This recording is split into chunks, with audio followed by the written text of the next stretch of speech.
घरे पारा अंडा देबा शुभ ना अशुभ? वास्तुशास्त्र रे कौन रही उत्तर? एही विषय रे संपूर्ण विवरणी जानिबा पई हेले आम वीडियोटी को स्किप न करी शेष पर्यंत देखंतु। जदि आपण आम चैनल रे नुआ अछंती आम चैनल को सब्सक्राइब करी ऑल नोटिफिकेशन ऊपर क्लिक करंतु। प्रायतः अधिकांश लोकंकर घरे पारा रही थांती। घरे पारा रहिबा शुभ ना अशुभ? आसंतु सही विषय रे जानिबा एवं सही परी पारा अंडा देले कौन घटे आसंतु जानिबा। पौराणिक मान्यता अनुसार भगवान शिव जने देवता को पारा बनी जीवार अभिशाप देइथिले। मान्यता अनुसार जुगल पारा को देखिबार अर्थ शिव पार्वतींकर दर्शन करिबा सहित समान होई थाए। तेबे आसंतु सही विषय रे विस्तार रूप रे जानि नेबा। समस्तंक जीवन रे सकारात्मक और नकारात्मक प्रभाव विस्तार करिथाए।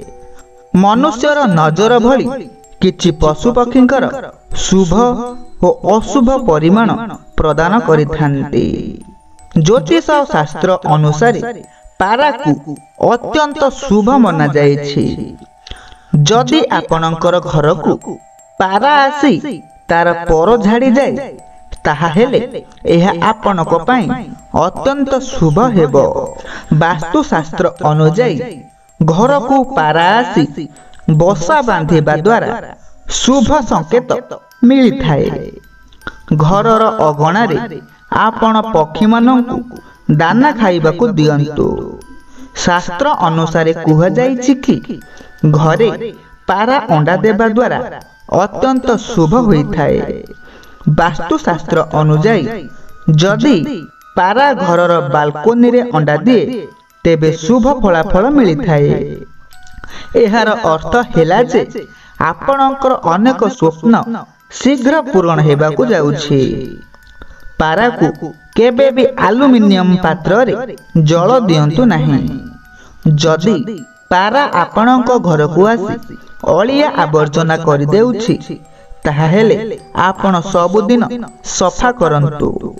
पारा को गहम चाउल देबा उचित। धला पारा देखिबा अत्यंत शुभ बोली मना जाय थाए।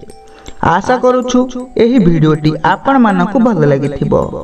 जदि आमर एही वीडियोटी आपण मानकु भल लागि थाए वीडियोटी को लाइक शेयर कमेंट करंतु। जदि आपण आम चैनल रे नुआ अछंती आम चैनल को सब्सक्राइब करी ऑल नोटिफिकेशन ऊपर क्लिक करंतु।